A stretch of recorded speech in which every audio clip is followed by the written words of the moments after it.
Precious, The Diaries of a Colored Queen.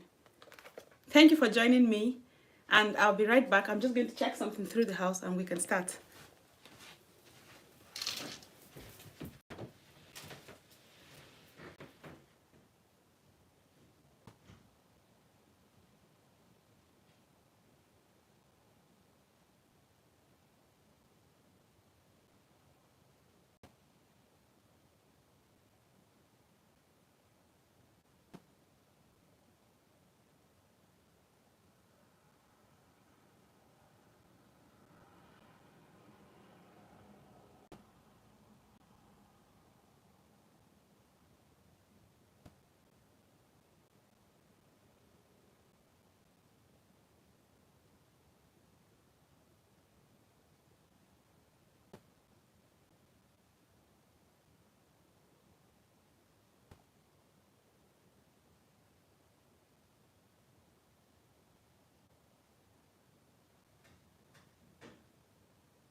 Hello everyone, you're welcome to my YouTube channel. So today we are going to be reading from Precious, which is one of my first and foremost books. Thank you for joining me today.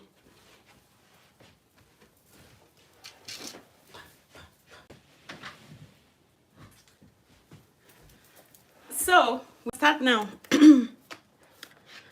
Precious, The Diaries of a Colored Queen. Precious tells the story of a Nigerian immigrant who found fulfillment in caring for and helping other people. Precious tells us her story of love, survival, and society. This is dedicated to the life and loving memory of our late son, Arthur Ian Onekwojo Cameron. To my mom, thank you for your and your values. I love you, my role model. The best partner in the world, thank you for supporting me. Thank you for being such an intentional partner. You make love beautiful. Note that this work is purely fictional and are not targeted at the names of individuals or places. The name and places are not intended or directed to any individual organization. Chapter 1. Enemy Called Average. Hello everyone, my name is Precious and I am excited to be leaving my home country for a new adventure, my ever-bubbly Nigeria. I really want to touch on the backstory of how I got here. As a fresh graduate then in Nigeria, I lived in Gwarimpa while I worked in a popular pharmaceutical hub, Red Medics. I worked as a pharmacist, a cashier, a merchandiser, and so on and so forth. I remember when I first started my job, I was very elated. My parents were proud of me. They said the daughter who graduated with a second class upper division. I almost made a first class, but just for the fact that I missed an assessment, which I was not allowed to retake. For now, let's focus on how I secured a place in a university in Scotland, how I got a visa, and how I found myself in the beautiful city of Edinburgh. Guys, I fell in love and I decided to stay in Scotland. Did I say love? Yes, love. But you know what? Not love with a boy. I know what you're thinking. Now let's relate a little with the life I was living before I migrated to Scotland. On one of those Saturdays, I had finished my shift. I said to myself, it was time to fight against being average. My experience while serving a customer was my breaking point. I would never have to be content with average again. I wanted more. I believed that I deserved more out of life. I was attending to a customer. He had over 20 items on the counter. His wife was still running back and forth, picking up items that I can't recall now. She kept doing this and I started to get a bit impatient.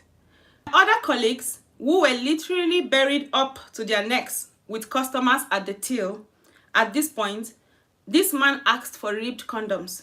I was about to look out at the different variants and patterns when my phone vibrated. It was my SMS notification tone. I don't get SMS. Whenever I got them, it was either I was getting a transaction alert or a cash withdrawal alert from my bank. I ignored the first alert because I was very busy at work. The customers were queued in 3 long rows and they were getting impatient to be served. As I handed the latex to the customer, my phone went for the 3rd time, less than 2 minutes. I decided to investigate my phone while my customer was still shopping. I noticed that it was a debit alert. I had left my account. I could not open my phone because I was working, but I thought it was only 30 naira that left my account. As I looked up at the numbers of angry customers, I pondered in my heart, what are all these people buying? Every time people complain about how bad the economy was, how they struggle to make ends meet, they were always coming to the pharmacy in their C-Class Mercedes-Benz. The front seats were always adorned by very beautiful and high-maintenance girls. These beauties could make the head roll.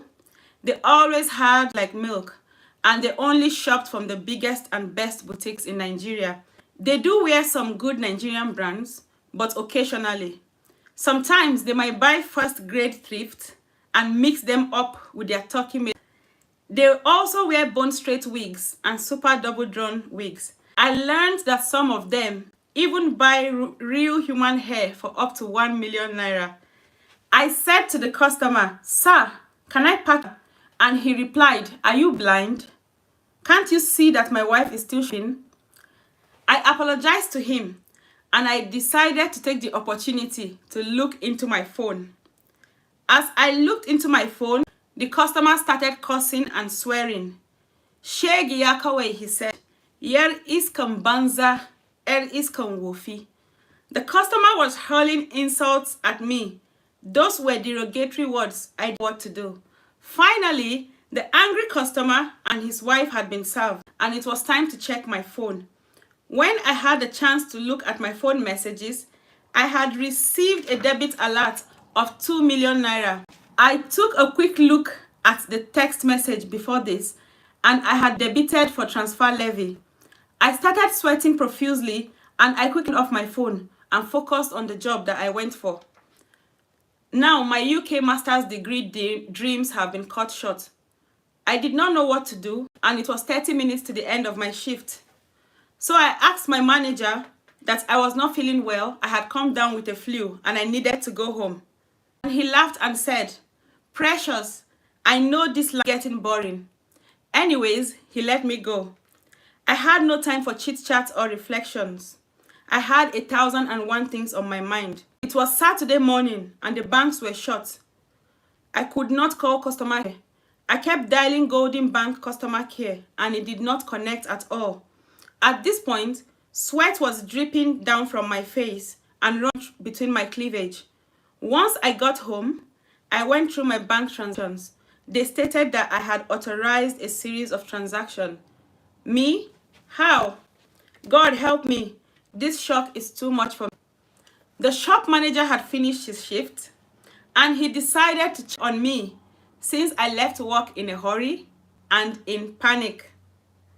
Once he asked me what was going on, I told him how my whole savings disappeared.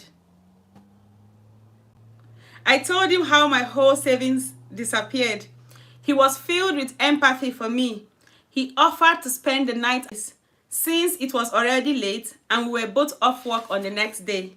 You may be wondering if I accepted his offer or not and why I accepted the offer. Well, I accepted the offer. Turned down a little bit of pampering and moral support in this very difficult moment. Anyways, I accepted because I intended to ask for help. If I needed to raise money for my university tuition again, "Don't worry," he said to me, "it is all going to be all right." I wanted to believe this, but how? a bank that does not have a functional customer service, or a bank that might tell me to come back in 2 weeks after their investigation. Osaze and I dated years preceding the year that I began to plan my migration to Scotland, United Kingdom. I did not know I would end up in Scotland. I applied to 3 schools in England, 2 schools in Scotland. After 2 weeks, an additional offer from a university in Nottingham. I have always loved Nottingham, even though I didn't know anything about it, except that I loved how Nottingham sounded. The moment I got my offer from the University of Edinburgh, I said to myself, let's go to Scotland, baby.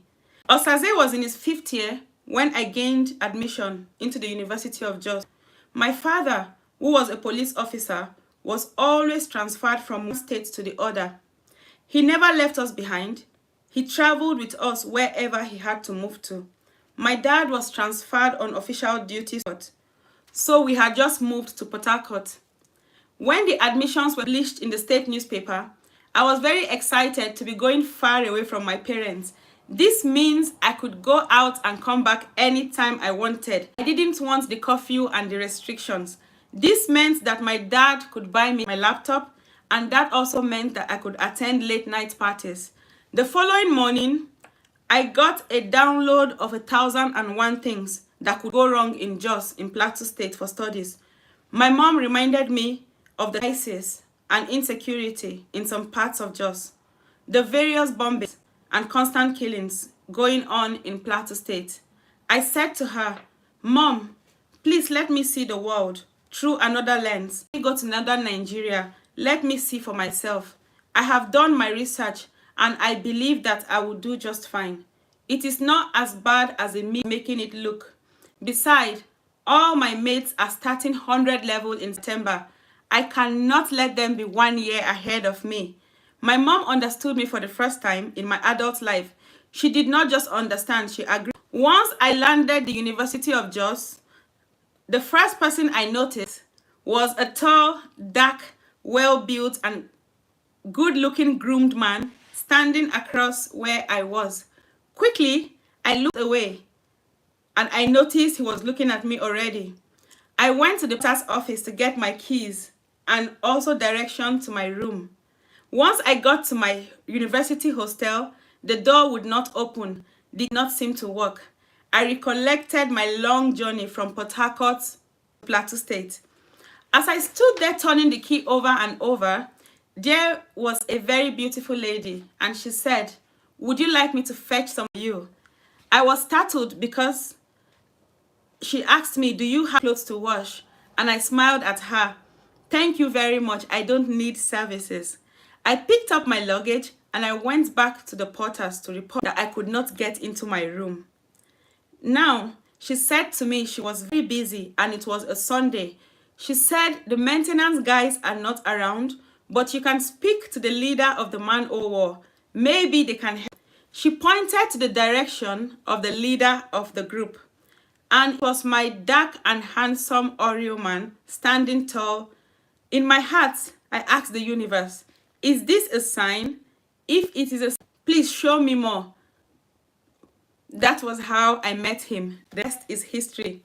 My luxurious bus trip from Port Harcourt to Jos was eventful. I enjoyed the early parts of the journey. My parents and siblings, they waved at me while the bus slowly pulled into the main road. It was an emotional moment for us all because I had never traveled without my parents prior to this moment. I suddenly felt scared and alone. What if my mom was right about the kidnappings? What about the killings? What about the insecurity on the highway? What if I got robbed? What if I got shot? I was beginning to paint the gory pictures in my head. I wanted to get off the Marco Polo and return home with my parents. But it was too late now. Ladies and gentlemen, good morning. I go by Apostle Chibuike. Let us commit this journey into the hands of God Almighty. The preacher had interrupted my line of thought. Now, I was listening to what he was saying. After some round of praises and harmonious hand clapping, the apostle went on to lead interested passengers in some worship songs. While some of these passengers sang and worshipped, others were minding their business. I remember the lady who sat next to me. She was on her phone to her family while prayer lasted. The babies on the bus were not left out, creating melodies. They were crying. A handful of women on the 60-seater luxury bus had babies with them. Once the bus approached the outskirts, the preacher asked for a collection bag. He wanted his offering. It was time to go. As soon as the apostle was done collecting his offering, his work was done for that day. After the man or leader helped me fix my new hostel door, I offered him some cans of Coke from the foodstuff and provision my mom packed for me. I thought he would say no. Rather, he said, that would be awesome. He asked if I mind him having the can of Coke in my room, as he did not want his second in command to see him take a Coke from me.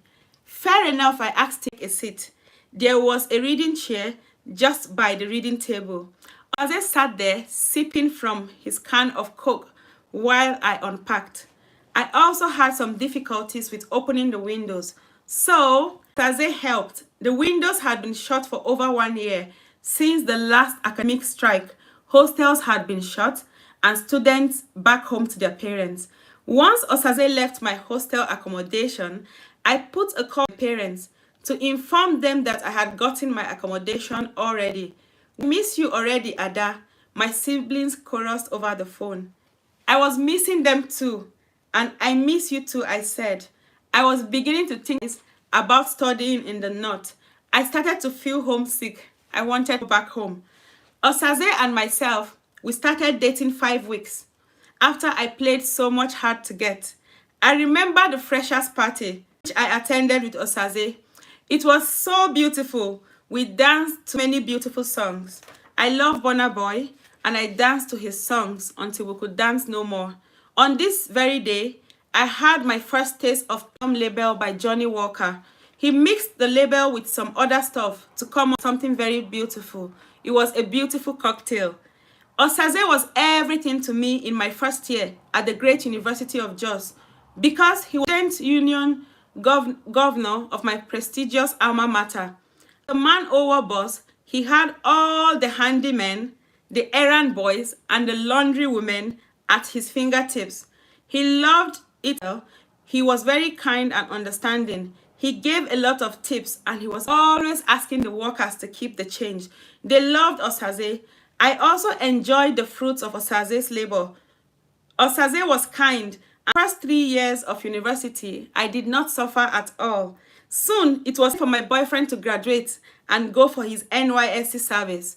Osaze was deported to Taraba State, Nigeria, in Lao local government size.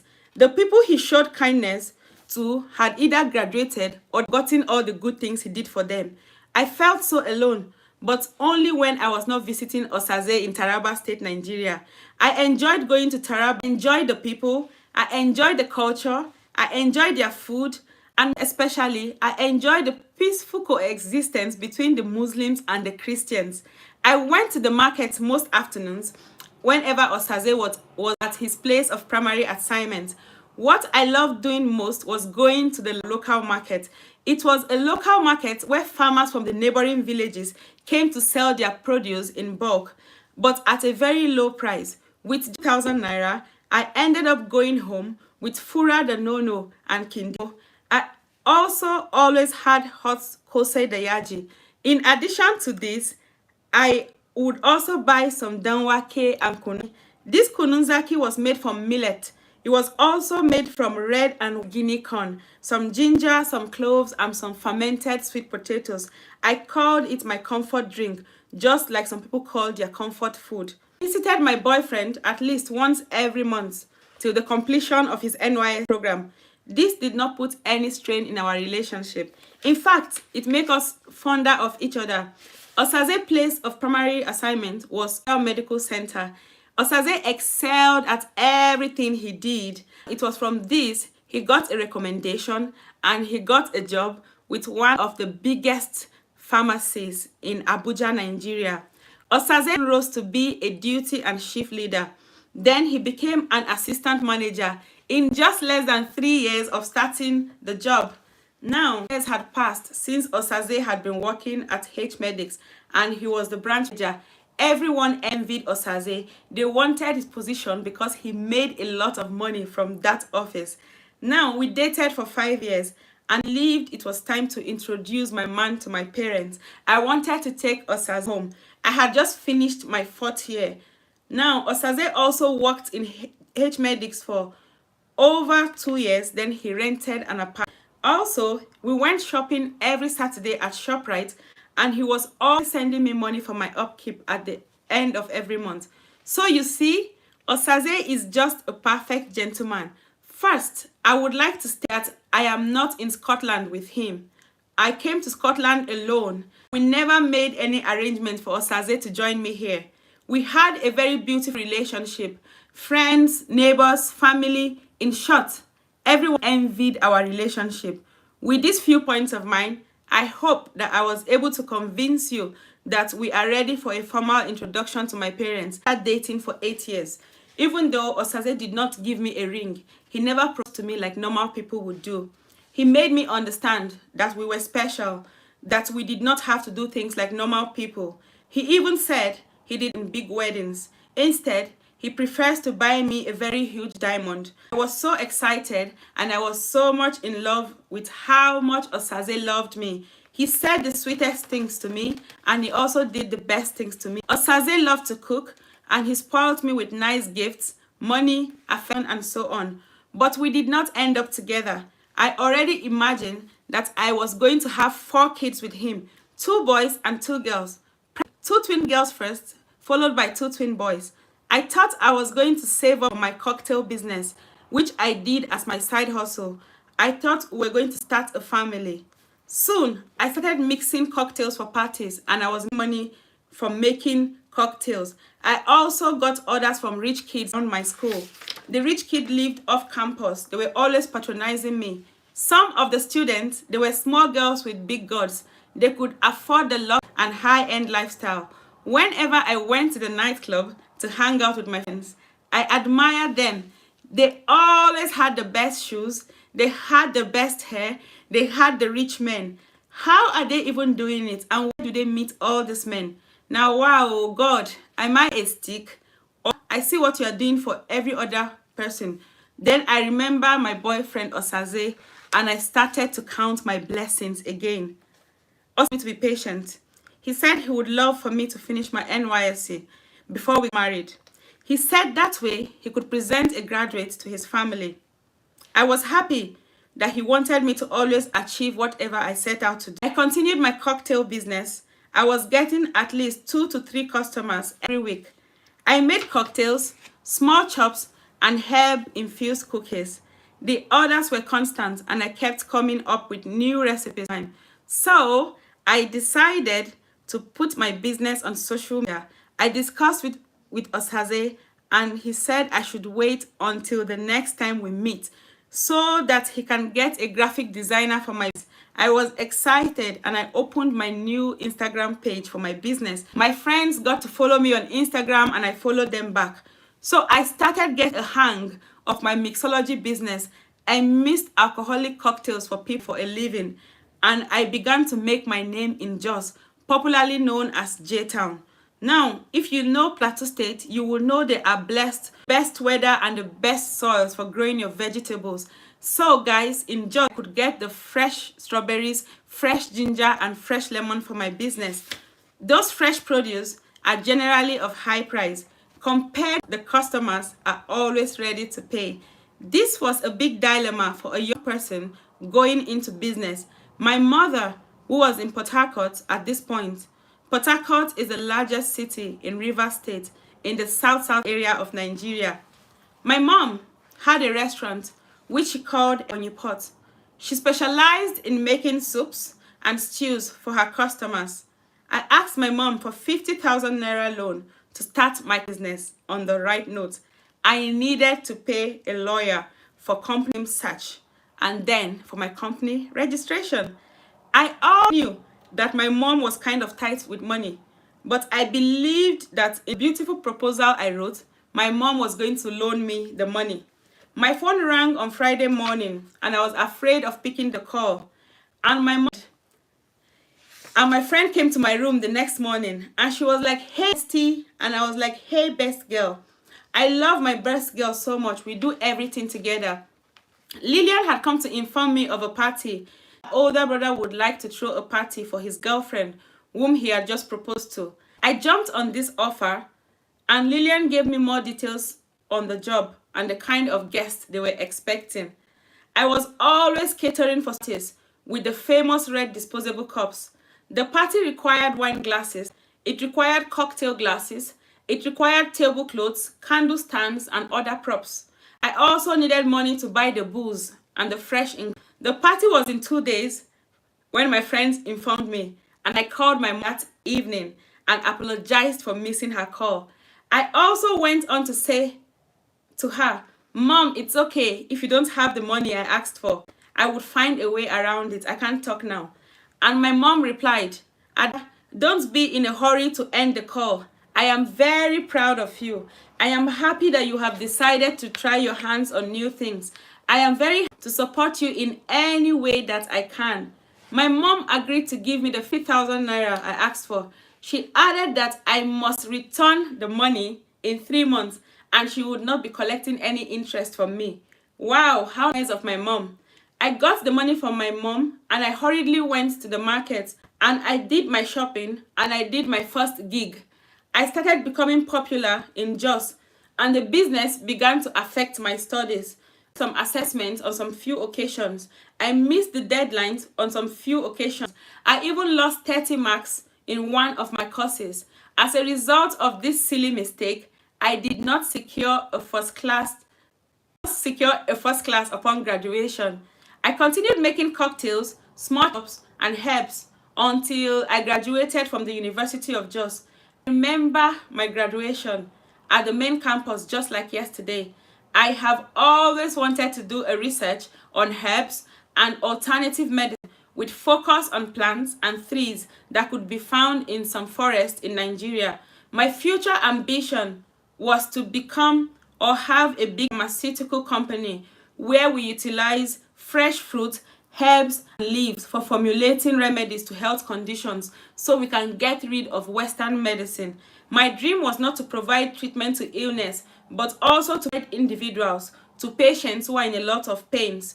I also intend to explore the use of CBD. Osaze was my zaddy. He practically treated me like a princess. Once I was ready for NYSC, he helped me work my post to Abuja.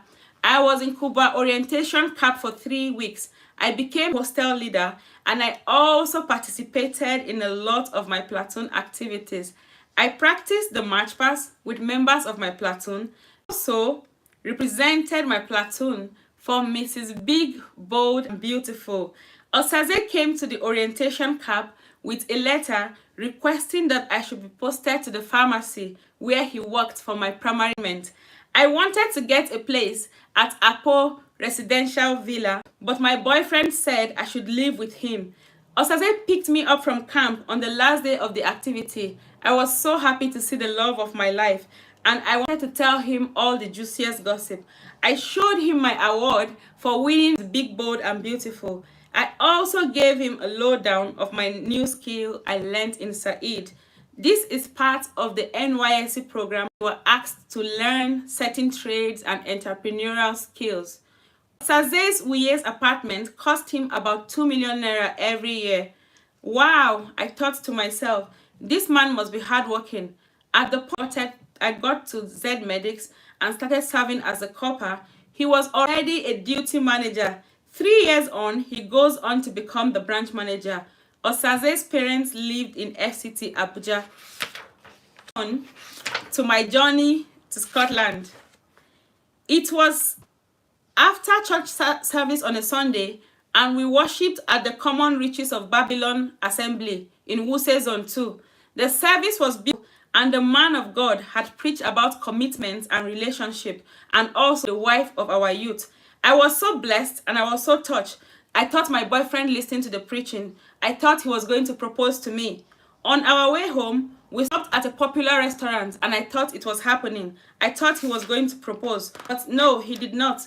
Instead, we ate some food, we demolished our food in a few minutes, and we were checking on each other to see how we felt after a week of work. It was a tradition for us to always check in on each other or to ask each other questions on how we are faring. Osaze taught me a lot with regards to becoming a woman, especially the aspects of love, usually underrated by the society. I could not have asked for a better man, but the diamond ring was taking too long to come. Osaze told me he was happy with our relationship. He said I was doing everything so perfect that I asked for more. I was flattered by his sweet words. He told me that no other woman had ever made him feel the way I do. He also added that he could not wait to buy me a house right in the heart of Abuja, Nigeria. I believed Osaze, and Osaze always did everything he said. Now, it was my turn to tell the love of my life how I felt. I appreciated him for helping with my bills and all. Well, I was thankful. But I told Osaze, I want to get married. I am now on a steep late 20s slope. I am on my way 30. I do not intend to run out of time to have babies in the future. I also told him that I wanted us to become official. We needed to get married. I didn't want to be just a girlfriend. I wanted more. Even though he didn't have money for the big diamond ring he promised me, I was still ready with the wedding. I didn't want anything too fancy. I already had a savings of 300,000 naira at this point. I told my boyfriend I would like to contribute to our wedding. He laughed so hard and he said, your 300,000 naira could not even afford to buy us souvenirs for our wedding, for the caliber of guests my parents is planning to invite. He also added that his parents will be importing souvenirs and dinnerwares for our wedding from Switzerland respectively. Wow, what a fairy tale life I was living. Who am I to deserve all this? This boy is not just cute, he is so rich. I soon got promoted as a shift leader in just 2 years of starting pharmacist. I was now a shift lead. My salary had increased by 20,000 naira. So my duty was not just serving at the tills, but ensuring that our customers were doing well. Remember on, I said I was a pharmacist, a cashier, and a merchandiser at the same time. The reason I said that was because I was doing everything. I sold to customers, I responded to customers' complaints, and I also responded to other issues relating to the quality of our services to our. Now, another 6 months had passed, and Osaze had not asked me to marry him. My aunties are very sharp-mouthed, he said. They have been telling me that I should marry a woman that is beautiful. My aunties have told me handsome, that even my mom, after 3 kids, is still a size 12. Ada, I am sorry. You are too big. I cannot present my family. That would be the first time I ever experienced actual pain in my heart. Did Osaze just break up with me and body shame me at the same time? He said, no, it's not you, it's me. And I was like, wow, do not feel sorry for me. I was a lover girl and everything in life is a risk. So I took my chance with love and it came back to bite me in the ass. What do you mean, Osaze? You were always singing praises about my beauty. You even loved that big, bold, and beautiful. I did not know what changed suddenly. You mean you really don't like what I look like? Is that why we never attend parties together? Is that why we never go for events together? It all began to make sense. My boyfriend always had work to do, or he was always traveling when we had to attend a function together. He said he was a private person. Because of that, we agreed not to have parties on our respective birthdays. Now, few weeks later, after the love of my life broke up with me, an apartment of my own, and I moved into my own apartment. Guys, just again, I'll continue.